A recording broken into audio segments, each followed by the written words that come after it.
Welcome to Too Fond of Books. My name is Janelle, and this is my pile of possibilities for March Mystery Madness 2023. Now, those of you who've been watching my channel for a while know that I don't do TBRs. I find it too stressful, and I prefer to have a lot of choices and to just read what I want. I'm very much a mood reader. So that's why I have a pile of possibilities. I have a bunch of books that fit the prompts, and that way I can choose what I feel like reading throughout the month. I have also decided to try and read as much as possible from my own shelves this year. I tend to go crazy and get lots of stuff from the library all the time, but especially for March Mystery Madness. And I still have books from the library. I will read books from the library. But I do want to try and focus on reading some of the books that I own as well, because I have a lot of books. So, all that being said, let's start with a few books that I do have to read during the month. The first one up is The Leavenworth Case by Katherine Green. I'm joining the read-along that Tim is hosting from Tim's Reading Room. He is one of the co-hosts for March Mystery Madness, and this is a book that I've wanted to read for quite a while. This is the Detective Club edition. Look at the back, isn't that great? It says, Mr. Baldwin says, one of the best detective stories ever. And of course, Mr. Baldwin was at the time the Prime Minister in England. This book was written in 1878, and it is considered the first detective novel written by a woman. Katherine Green is an American, so I'm really excited to get to this one and to join in the read along and be able to talk about it with other people. I am also doing a buddy read with Carolyn from Carolyn's Reading Ramblings. We are reading through the Whitstable Pearl series by Julie Wassmer. And this is Murder on the Pilgrims Way. It's the fourth book in the series. This is set in Whitstable in England. And our main character, Pearl Nolan, she runs a restaurant, a seafood restaurant, but she also has a detective agency. And we quite enjoy reading those. Okay. Then there are the two books from my vault that I needed to pick. When I shot that video of my vault, I said that I wanted to read at least 2 books per month from the vault, and so far that has been going very well. Now, up until for January and for February, I chose one book based on the Read Your Bookshelf Challenge hosted by Chantel from Chantel Reads All Day, and the second one was a random choice. I did a number spinner and I randomly chose a book. But for March, I want to only read books for March Mystery Madness. So I thought, I can't randomly choose a book, I'm just going to choose a mystery. And then from the Read Your Bookshelf Challenge, if I couldn't find a book that fit, a mystery book that fit, then I was going to look on my other shelves. But amazingly, I did. So the prompt for March is to read a book that starts with the next letter of the alphabet from the previous book that you chose. So February's book was Nights of Rain and Stars by Maeve Binchy, which means I needed to read a book that started with the letter O, and it had to be a mystery. I did not think I was going to find anything from my vault, and then I found this, Old City Hall by Robert Rottenberg. I was super excited to find this. I couldn't believe that there was a book that started with an O that was also a mystery. So this is working out really, really well. This is actually set in Canada. It's set in Ontario, in Toronto. Did Canada's favorite radio host commit murder? So I'm excited about this because this also works for my Read Canada challenge. So I was super excited to find that. Then I just randomly chose a mystery. And so I chose Patterns in the Dust by Leslie Grant Adamson. This is supposedly a classic English whodunit. Murder during Rain Morgan's Somerset holiday sends her down a trail of treachery and intrigue, which tests her courage and ingenuity to the very limit and culminates in a terrifying game of cat and mouse. Ooh. Okay, and then last but not least is Murder on the Links by Agatha Christie. This is the choice for ChristieFest. So this is going to be read in the first week of March so that we can discuss it on our Discord group. This is a reread for me. So this would technically fit for the repeat challenge. And I forgot to mention Murder on Pilgrims Way would also count for the repeat challenge because I've read from this author before. And the Leavenworth Case counts as rinse because it is a classic mystery. So I'm doing okay so far. Okay, so what did I find for the first prompt, which is messy or gritty? Read a mystery that is a bit messy. So for my possibilities for this prompt is Satan in St. Mary's by Paul Doherty. This is the first Hugh Corbett mystery. It's set in the medieval time period. And there was a murder in Cheapside. The murderer fled to the Church of St. Mary Le Beau for sanctuary and soon after apparently committed suicide. The king is deeply suspicious, and so he sends his clerk from the Court of King's Bench, Hugh Corbett, to investigate. So that one is messy because of the time period. The medieval time period always seems a bit gritty to me. I also have as an option City of Dark Hearts by James Conan. This is set in Chicago in 1893. It's during the time of the World's Fair, and I've just been reading about that. So I'm interested in that time period. Now I know a little bit more about it. So this book is definitely piquing my interest. A glittering new world hides a terrible truth. Annie Zemeckis is a young New Yorker. She goes missing in America's most dangerous city, Chicago. And then we have Emily Strauss, an inexperienced but ambitious reporter from the New York World, is given a treacherous assignment to find out what happened to Anna and the other missing women. Now this one was interesting because on the copyright page, this is a shortened and revised edition of a novel first published under the title Dark Hearts of Chicago by William Horwood and Helen Rappaport. Very interesting to me that I'm not surprised that they shortened it. It is almost 600 pages long. I have no idea how long it would have been originally, but I find that very interesting. Okay, another possibility for messy is A Room with Dark Mirrors by Velda Johnston. This is, I think this is romantic suspense. That's the word I was looking for.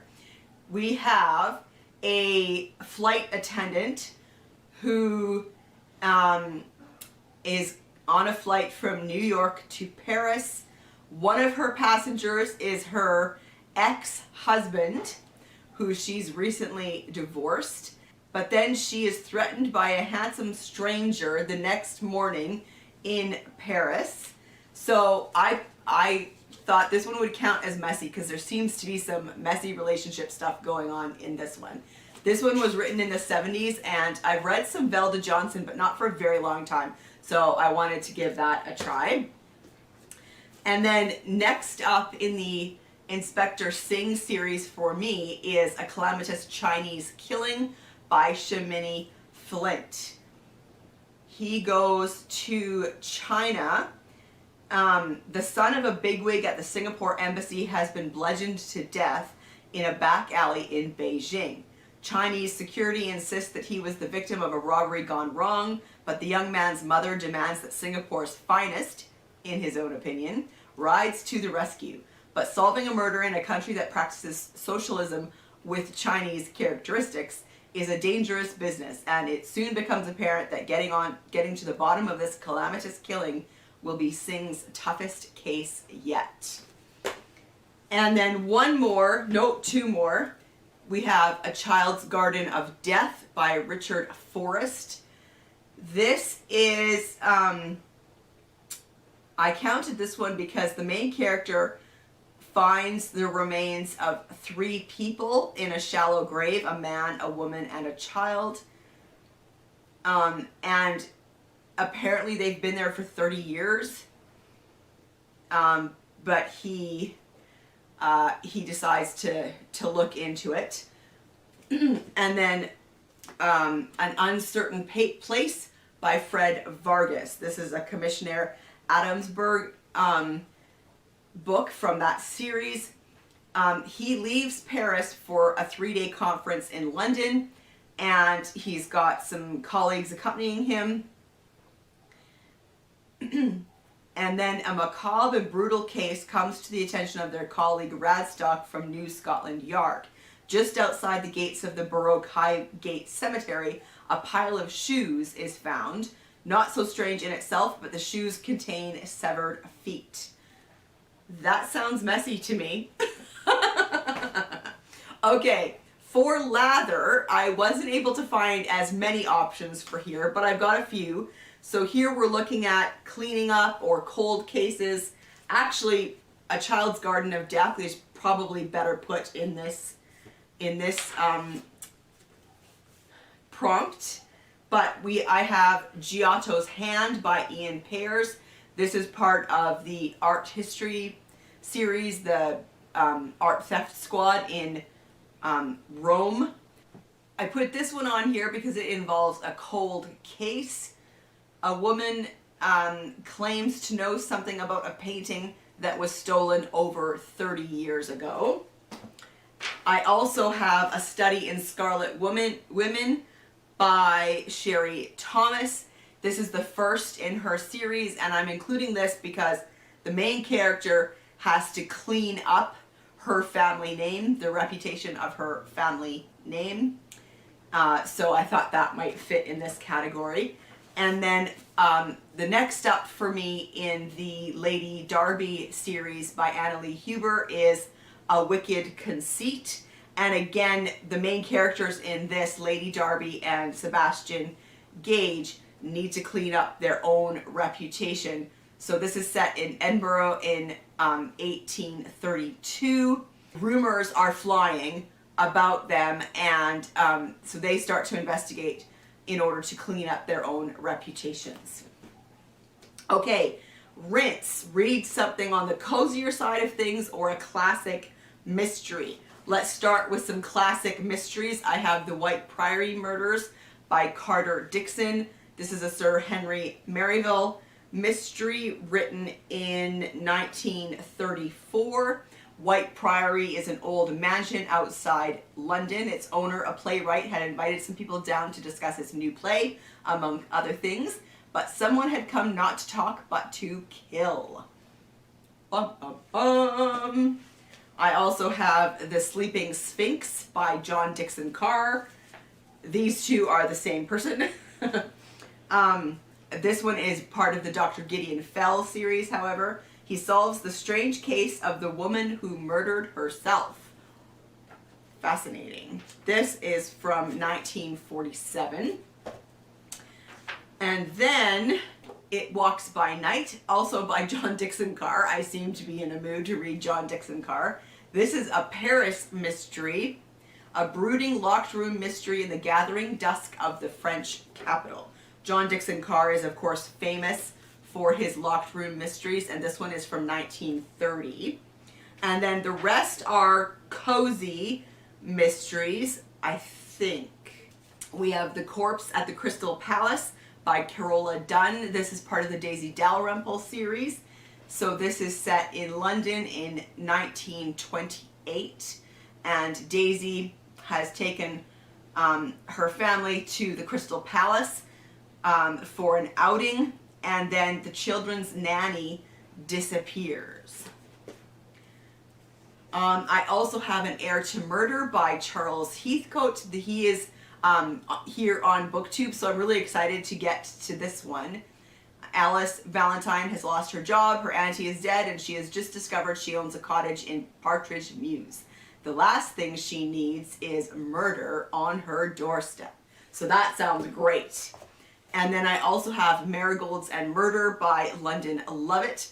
This is the first in a cozy mystery series, the Port Danby series.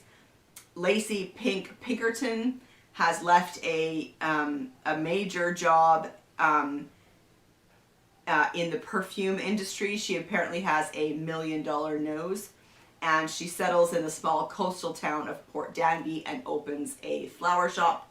And then, of course, murder ensues. I also have Constable Over the Stile by Nicholas Ray. I love this series of books. They're set in Yorkshire in the 60s, and Constable Nick always has a number of things to investigate. In this one, a girl guide who's tumbled down a waterfall, a convicted murderer who's just moved to the village, a nervous agoraphobic who refuses to leave her own shed, and not to mention those whisperings of the escaped great train robber. I have The Joy and Light Bus Company by Alexander McCall Smith. This is part of the #1 Ladies Detective Agency series. And yeah, I'm excited to dive back into that series. I haven't read one from that series in quite a while. And this is a series set in Botswana that I really do enjoy. And then I have, oh, this is a classic one. This is The Chuckling Fingers by Mabel Seeley. And this came out in, wait for it, 1941. So I'm excited about that. She's another American mystery writer. I also have A Happy English Child by Ursula Zelinsky. And this one is set in a theater company is putting on a production of Hamlet. And yeah, murder ensues. I always enjoy a mystery in the theater. And then A Little Gentle Sleuthing by Betty Rowlands. This is set in the Cotswolds. Melissa Craig is a detective story writer desperate for some peace and quiet, so she buys a cottage in the Cotswolds, and my guess is she is not going to get her peace or quiet. Okay, then the next prompt, the last prompt is repeat. So you can reread a book or read a book by an author you've read before. So I am continuing in my Peculiar Crime Unit series Reread, and this is the next book up, which is 77 Clocks by Christopher Fowler. I don't think I read this one though. I didn't read the series in order the first time around, and I think I've missed some of the books. But this one sounds very interesting. A mysterious stranger in outlandish Edwardian garb defaces a painting in the National Gallery. Then, a guest at the exclusive Savoy Hotel is fatally bitten by what appears to be a marshland snake. An outbreak of increasingly bizarre crimes has hit London and fittingly come to the attention of the Peculiar Crimes Unit. So yeah, I'm excited to continue with that series. And then another series that I'm continuing is The Black Friar by S.J. McLean. This is the Damien Seeker series, so I'm really excited about that. An impossible murder, a violent conspiracy, a spy in the ranks. So this is set during the time when Oliver Cromwell is ruling in London. I also have The Dying Day by Vaseem Khan. This is the second in his Persis Wadi series. Bombay 1950, A Priceless Manuscript, A Missing Scholar, A Trail of Riddles. That sounds awesome. And then a reread, and I've been wanting to reread this for a really long time, so I really hope I'm getting to it. This is The Birth of Blue Satan by Patricia Wynne, featuring Blue Satan and Mrs. Keene. This is a historical mystery series that's set in the Georgian time period, and our main character is Gideon. He's Gideon the Viscount St. Mars, and he comes home to find his father, who is the Earl of Hawkhurst, has been banished from court, and then his father is murdered, and Gideon is assumed to be the killer, so he has to go on the run until he can clear his name. And so he takes up the mantle of a highwayman called Blue Satan. And he's got a friend called Mrs. Keene who helps him out. And so, yeah, I'm excited to get back to that. I've also been wanting to read The Scapegoat by Daphne du Maurier. I saw an adaptation of this, and I really enjoyed it, so I want to try the book itself. This is from 1956. Two men meet in a bar, I think in France, and are surprised at how much they resemble each other. And then things happen. Okay, we also have The Weed That Strings the Hangman's Bag by Alan Bradley. This is the second in the Flavia de Luce series. I read the first one a long time ago, and I really want to continue on with this series, so that's why this one is on here. Rupert Porson, his van breaks down in Bishop's Lacey, which is her town. He becomes the victim of an electrocution too perfectly planned to be an accident. And then I have The Indian Man in the Brown Sherwani by Ria Emily Kapoor. I'm counting this in this category because it is an homage to Agatha Christie's The Man in the Brown Suit, which I love. So I'm really excited to read this version of it, set in, it's in India, so I'm really excited about that one.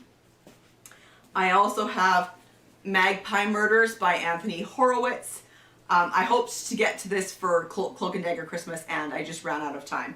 So it's on my pile of possibilities again. I have this listed here also as an homage. I believe just an homage to classic British crime. I'm really excited to get to this one. And then last but not least is Sherlock Holmes and the Ghosts of Bly by Donald Thomas. This is a repeat investigation story. 1898. Miss Temple has been found guilty but also insane at her trial for murdering a child under her care. She is locked away in the Broadmoor Lunatic Asylum, and worse still, she believes fully in her own guilt. But were the hauntings at the Elizabethan manor house of Bly a vision of the walking dead, perhaps, rather than delusions of her tormented mind? Or could it be that a criminal conspiracy is to blame for the psychic phenomenon, as well as a second murder cunningly concealed in the past?